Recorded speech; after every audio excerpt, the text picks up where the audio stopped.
Alright drafters, in my primer video for the Brothers War, I said I was going to put a tier list for the retro frame artifacts in the set for limited, and here is that video. I am still going to be putting my achievement list together, or my bucket list as some of the commenters have been calling it, and that should be coming in a couple of days time, but I want to do this one first because let me have a real deep dive on some of these retro frame artifacts, and I'm sure some of these will be turning up in that bucket list anyway. Before we go and look at individual cards in particular, I want to see what kind of rates we expect to be pulling these out of the set and compare them to the normal set.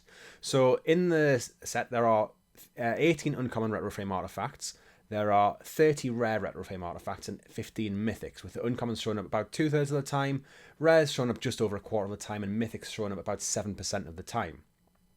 This means, because you're going to get one of these in every single pack, that you're going to get each individual uncommon, one in every 27 packs. So usually in an 8-person draft, you're going to get one of each of the uncommons in this set, or, that's the kind of expectation you'll have. More or less. You get 2 of some, you'll get 0 of others. It's just the way it goes, but it's going to be more or less 1 per pod. Each individual rare is only going to show up once in 111 packs, and each individual mythic is going to show up once in 214 packs.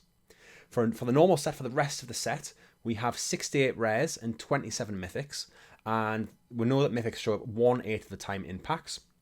So this means that you get each individual rare in the main set 1 in 78 packs, and each individual mythic 1 in 216 packs. So the mythics are just about comparable with the mythics in the main set and how often you're going to see them, but the rares in the retro frame slot are going to be more rare than the rares in the normal set. So that's just a little bit harder to go for.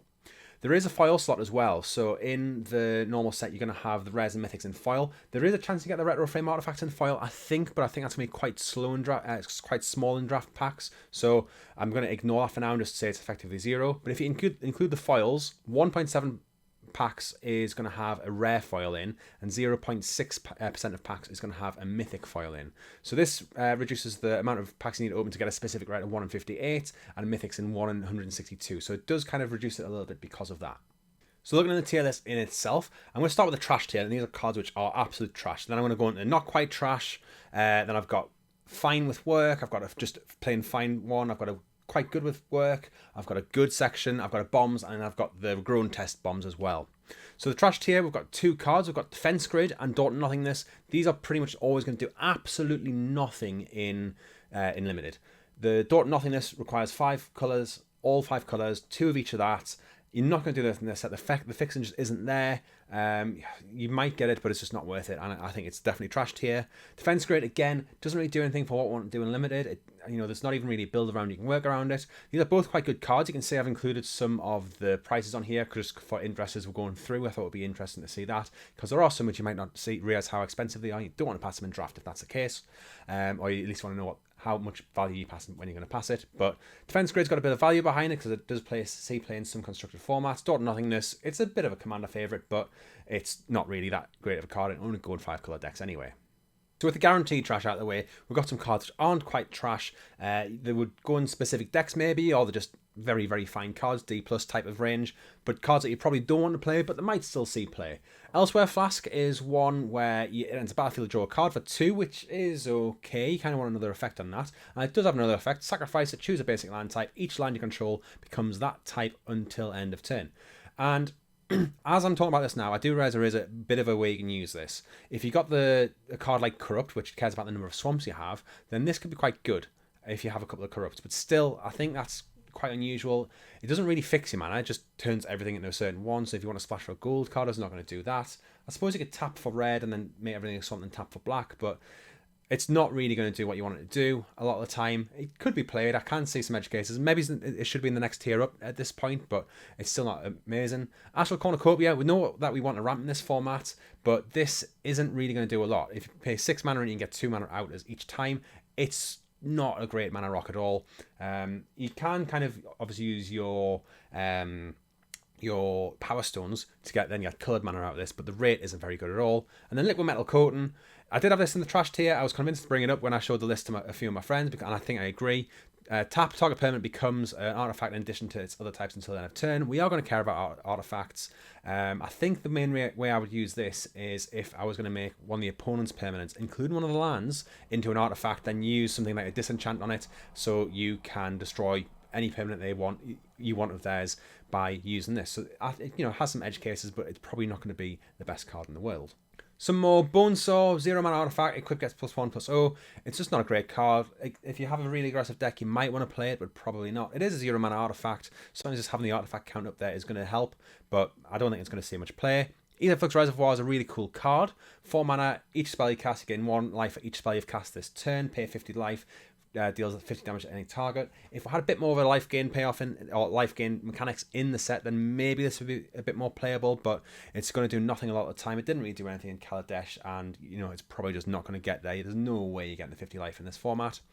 And then finally, Mox Amber, really powerful card. It was in Dominaria, the original Dominaria, and it was probably not even really playable there, where you had a lot of legends. And you don't have as many legends in this set, especially not at the uncommon slot. You got a few, you got a handful at the uncommon slot, but not very many. And Mox Amber is not going to see the kind of play. Well, it wasn't really played in Dominaria, and it's not going to see any play here either. Got a few more here. Journeyer's Kite, 2 mana, 3 tap. Search your library for a basic land card, put it in your hand, and shuffle. So 5 mana to pull a basic land out of your library.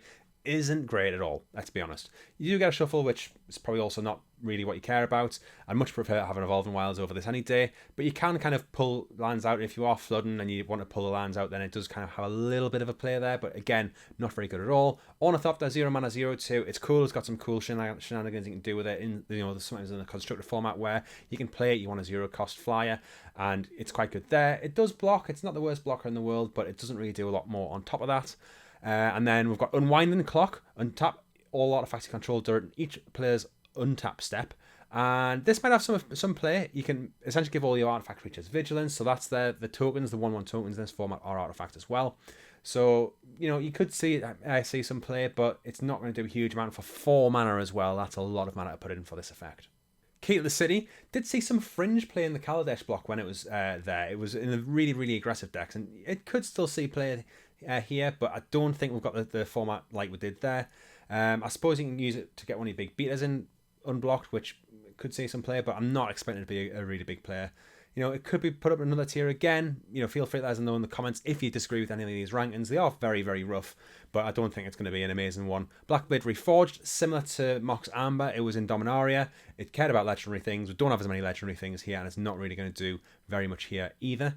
And then Well of Lost Dreams, whenever you gain life, you may pay X, where X is less than or equal to the amount of life you gained. If you do, draw X cards. 4 mana, then you got to pay mana into it. Again, life gain is there, but not really as a defined archetype. It's not going to have a lot of life gain, so this is not really going to do a lot for you. And if you're paying mana for a spell, which is going to gain your life, you're probably not going to have the mana left over for this one.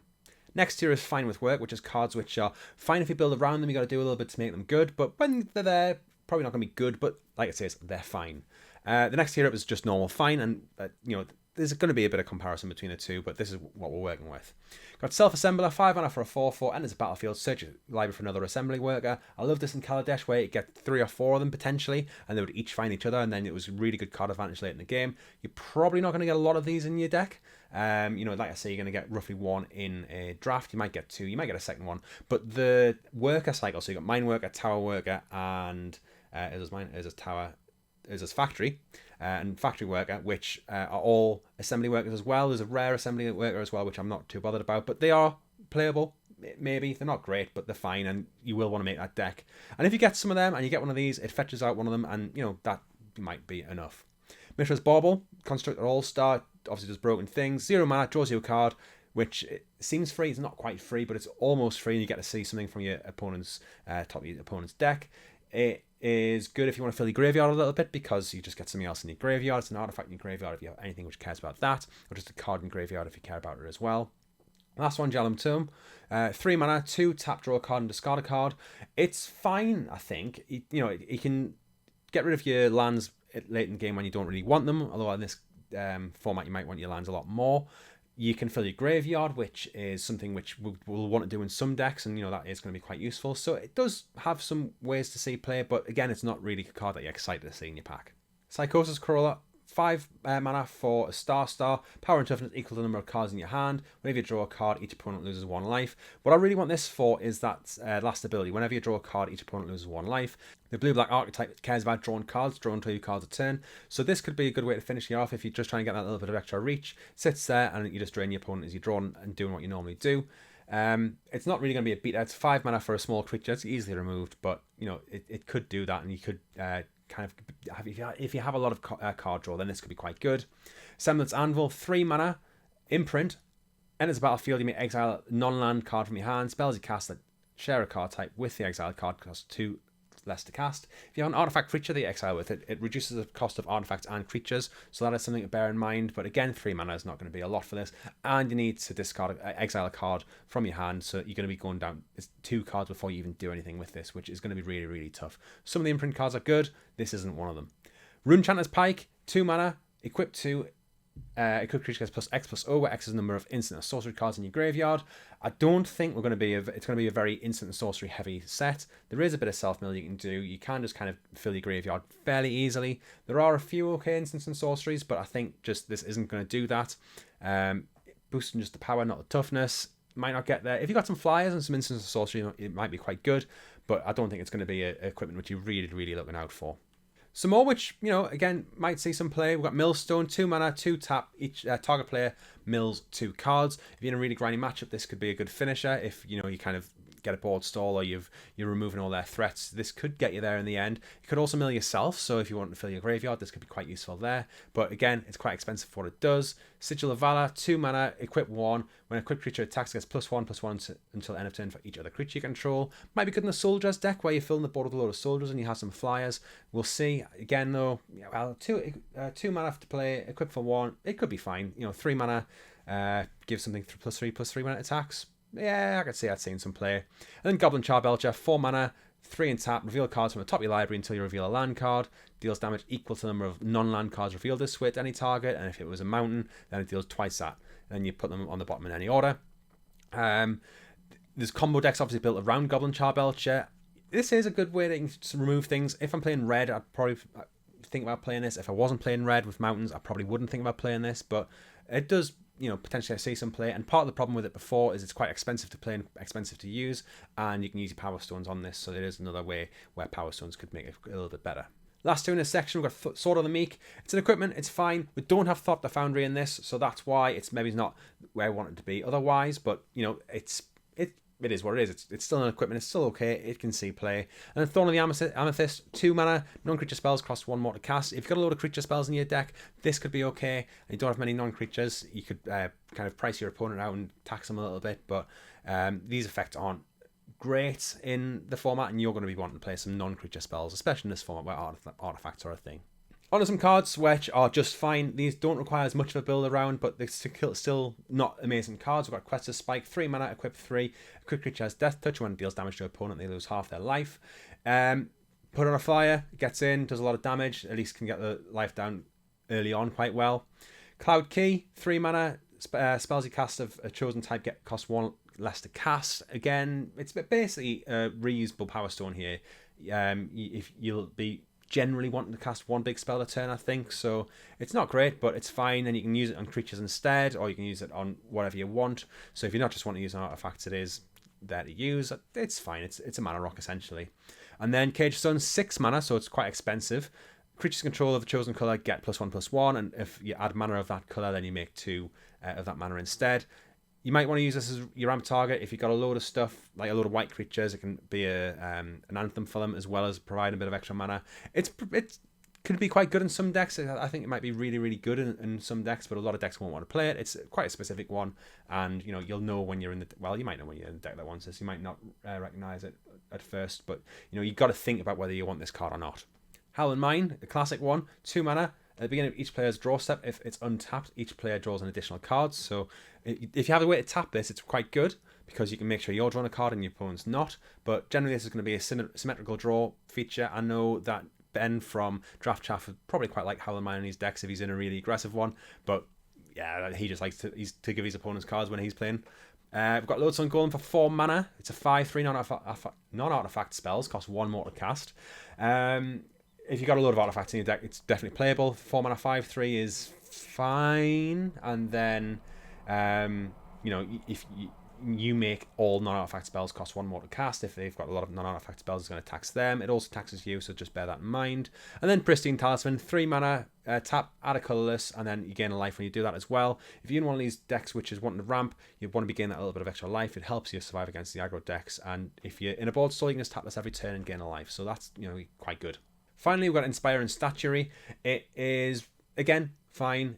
Non-artifact spells you control have Improvise, so you can tap your artifacts as if they were mana rocks to cast it. They only provide colourless. And, if you have some big spells which aren't artifacts, then this might be quite good because you can only use it to cast non-artifact spells. But, again, just fine. It can see play. Maybe it should be in a bit more build-aroundy, but, these are all just fine cards.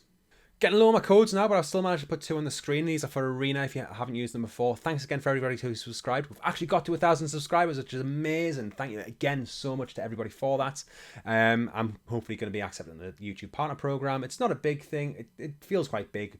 It's just a nice little thing to go along with. But, I'm quite happy that this is happening. And thank you to everybody who supported me along the way.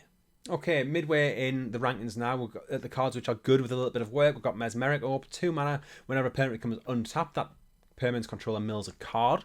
If you're in the self-mill deck, you might quite want this, but also you can kind of do it against your opponent. If they go wide and they want to attack with a lot of 1/1 soldiers, then they untap and they mill their whole deck. That could be a way to win the game. You're going to have to think about this. Is going to be I think it's a cool card. It's a cool inclusion. I don't think it goes in every deck by any means, but it can be really powerful in some decks, and it could be quite powerful in some matchups. Burnished Heart, we want to cast some big stuff here. 3 mana, 3, sacrifice it, go get 2 basic land cards put in the battlefield tapped. Good thing about this, you can do, they attack through, you can block with it, you can sacrifice it in response, then you get your 2 cards. It colour fixes as well in a set which doesn't have very much colour fixing, so that could be really, really good. Strong card. Won't go in every deck, but it's fine, and it's a 3 mana 2/2. It's quite expensive to activate, but again, you can have Power Stones, so that might help mitigate some of this a little bit. And then we've got Perilous Vault, 4 mana, 5 and a tap.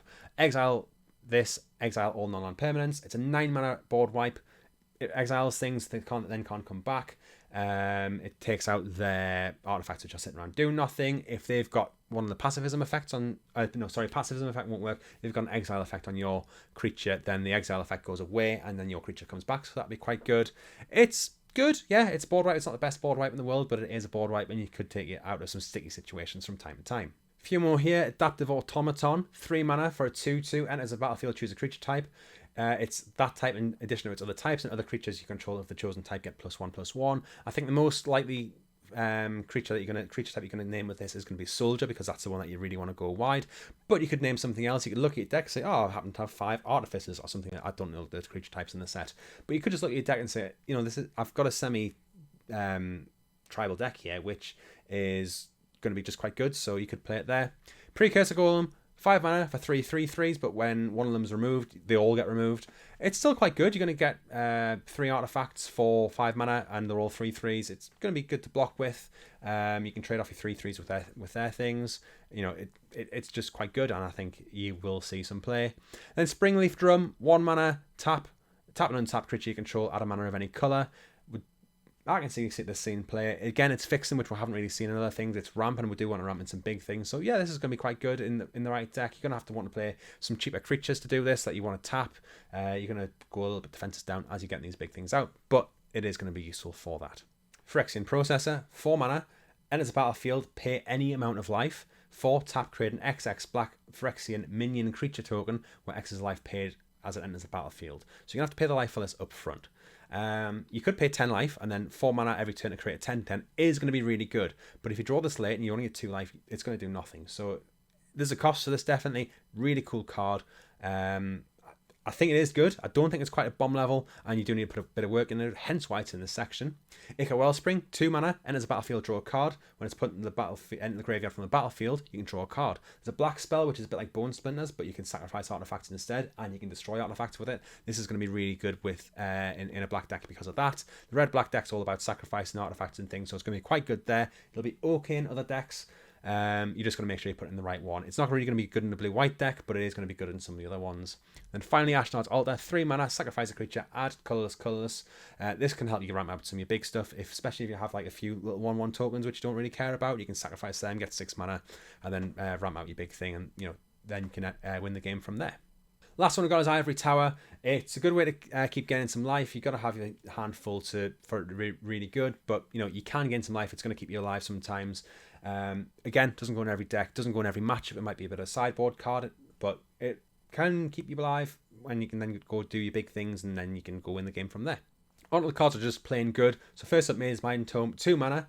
Tap, put a page counter on it, scry 1, or 2, tap, put a page counter on it, and draw a card. And then when there's four or more page counters on it, exile, gain 4 life. So you can draw a load of cards or just do a bit of scrying. Gain some life when it goes away. It's quite good in a grindy deck. It can fix your draws. It can gain your life to kind of get back after you've been maybe paying some mana at this instead of getting creatures on the battlefield, so you recover a little bit. That's going to be quite good. Soul Guide Land, I think, is going to be really good. Not a bomb, but it is going to be a really, really solid card. 1 mana, and its battlefield, exile target card from a graveyard. You can then use it either to draw a card or exile their whole graveyard, and the graveyard's going to be really important in this format, so I think this is going to be quite a high pick. I could see picking this over a few rares, and I think that's absolutely correct. Last one, Staff of Domination, the combo player's dream. 3 mana, and then 1, 2, 3, 4, 5 mana to do all of the things. You can pay 1 mana to untap it. You're going to have a lot of mana in this format, hopefully, if you're drafting it the way I want to draft it. Even if you just gain a bit of life every turn, that's useful. You can untap your creature, so you can block a bit easier. You can draw a card in the late game. This is going to do a lot of things. Again, probably not quite a bomb, but it is a very good card. We've got Phyrexian Revoker, 2 mana for a 2/1, already okay. And as battlefield, choose a non-land card name. Activated abilities of sources with the chosen name can't be activated. This is going to include Unearth, so that can hold down the Unearth creatures in the graveyard, so that's something to bear in mind. But this is a good hate piece, and it's a solid body for the cost anyway. 2 mana for a 2/1 is fine. It blocks okay. There's a lot of like 3/2s in the format, I think, or not quite 3 toughness creatures for higher mana costs, so it can block quite well there, and I think it's just going to be quite solid. Scrap Trawler, 3 mana for a 3/2. When this or another artifact you control is put in a graveyard from the battlefield, return to your hand target artifact card with mana value lesser than this mana value, or that mana value. Now, if you've got a prototype card, when another artifact you control is put in the graveyard from the battlefield, so this doesn't work the way you want it to with prototypes. So if you cast a prototype for its prototype cost and it's 3, then when it goes to the graveyard, when it dies, it's classed as a 3 mana value. When it's in the graveyard, it'll be whatever the mana value is on the top corner. But it is still going to be quite good, especially if you have some kind of sacrifice theme where you can then bring things back, get a bit of a loop going, and you can just get a load of value from this. You can be essentially drawing a card every time one of your things dies, and that's really, really good. Better than drawing a card, because you're going to get back the things that you want. You're not going to be drawing dead lands because of it. Last one, Chromatic Lantern. Again, fixing seems to be really in this slot. And Chromatic Lantern's are rare, so you're not going to see it a lot. But 3 mana, tap, add 1 mana of any colour, so it's a monolith like that. And then tap, add 1 mana of any colour for each of your lands, so they can then tap for any colour. Doesn't turn them into all basic land types for things like Corrupt, so just bear that in mind, but it is going to be really, really good fixing. Some more good cards. Commander players know all about Swiftfoot Boots. Equipped creature gets hexproof and haste. Equip 1 with the big beaters. So you might be casting 8 mana creature, but if you've got 1 mana left over, you can equip this on. Then it's got haste and it's got hexproof, and the opponent can't remove it very easily. So, and you can move this around between those creatures as well. So if you get another big one out next time, you can equip this onto the next one. It's going to be really good and allow you to get in with those big stompy creatures really, really quick. And then if you're just playing a bit of an aggro deck and you're playing a 4 mana 4/4, you equip this on turn 5, and then you can just get in with your 4 mana 4/4 on turn 5 turn it comes down, so that's going to be quite good as well. Keenan Stone, 6 mana, 5 tap, target player mills X cards, where X is the number of cards in that player's graveyard. This can end the game in a couple of turns quite easily, especially if they're playing a self-mill deck or something, or the game's going along. You play this, they can be dead next turn. It's that easy. And then Chromatic Star, 1 mana, 1 tap, sacrifice it, add 1 mana of any colour. When it's put in the graveyard from the battlefield, draw a card. You can play this, you can sacrifice it to the Bone Splinters type effects, or any kind of sacrifice effect, and you're going to draw a card from it. So I think this is going to be really good in those decks, and it's just going to be fine in other decks. It's going to fix your mana. It doesn't give you extra mana, but it fixes your mana, draws for itself, and yeah, I think it's going to be really good. The last ones in the cards, which are in the just good category. So we've got Sculpt and Steel for 3 mana. You may have Sculpt and Steel enter the battlefield as a copy of any artifact on the battlefield. It's a clone effect for artifacts. Any artifact on the battlefield, so it could be your opponents. They can have some really big things. This could be a 3 mana card, which then becomes a 9 mana card. So that's going to be really good for you. Gilded Lotus, 5 mana. It's expensive, but tap to add 3 mana of any colour. In your ramp decks, this could be a really sweet piece. Get this down on turn 3 or 4. 3's unlikely, but 4's quite possible. And then on turn 5, you can just cast anything in your hand, and it's going to be great. And then finally, Foundry Inspector, 3 mana for a 3/2. Fine body by itself. Artifact spells you cast cost 1 less to cast. It's going to be really good in this set. There's a lot of artifacts. I think it's going to be better in this set than it was in Kaladesh, and it was quite good there. And you can get a really, really good curve going with this. And it's still a decent beater by itself as well. Okay, now we're on to some bombs. So, Quicksilver Amulet, 4 mana 4, tap, put a creature from your hand onto the battlefield. This is going to be rubbish late, I know that. But if you look what's next to it, Sundering Titan, if you have one of them as well, Magical Dreamland, I know, Magical Christmas Land. But there is a lot of big things that you could get out with this. It's going to be better in this format than it is in other formats. I think that it's probably on the lower end of the bomb side, but it's definitely, well, it's either on the high end of the good cards or the low end of the bomb cards. It's a little bit between the two, but I think it's going to be quite good. Sundering Titan, we've got a lot of big creatures in it, but in this format, but this is going to be one of the better ones. Enters or leaves a battlefield, choose a land of each basic land type and destroy those lands. Try and aim for your opponent's lands, but you know, it's going to really wreck some games. And Alter Dementia, I think, is a really good bomb here, especially if you get some big cards. So sacrifice a creature, target player mills cards equal to sacrifice creature's power. So if you have this out, then you cast your big creature. If they try and remove that, you can sacrifice it in response and then they mill. And if it's a 9 power creature, they mill 9 cards, and that's probably most of the rest of the deck. So this is a very good card in Limited. Ramos Dragon Engine, 6 mana for a 4/4 flyer. It's already pretty good, let's be honest. And then whenever you cast a spell, put a +1/+1 counter on it for each of that spell's colours. The last line of text, probably not going to do anything unless you got Daunt Nothingness. There might be something there for the achievement list episode. But, you know, I think this is a solid card. It's easily going to attack as a 5 mana, as a 5 power, 6 power flyer quite easily. And, you know, I think that's just a solid beat, and it's going to be something that your opponent's going to have to deal with. Platinum Angel, you can't lose a game and your opponents can't win the game. So if you have this out and your opponent reduces to less than 0 life, perfect. You know, they can't win the game because of it, and they're going to have to deal with this. So there's 2 steps they need to go through to beat you. You can kind of go a bit shields down. Yes, okay, it can be removed relatively easily, but if you draft this, you might be able to draft a way to protect it as well. The Mystic Forge is great in an artifact set. We've not really seen it in an artifact set yet. Look at the top card of your library at any time. You may cast artifact spells from the top of your artifact spells and colourless spells from the top of your library. The colourless spells bit doesn't really matter here. And then 1 tap, pay a life, exile a top card from your library. So if you don't have an artifact there, if it's a land, you can exile that land, and there might be an artifact underneath it that you can cast. So it does help with that system a little bit as well. Got to pay a bit of life. It's 4 mana to get out, but it's going to give you decent card advantage in the deck that's built around it. And the final 3 cards I've got are the Groan Test. So after Limited Resources, Groan Test category that they have in their format sum-ups. I've got Mind's Eye. Now, I was between in the bomb section and the Groan Test for this one, but it is a really good card.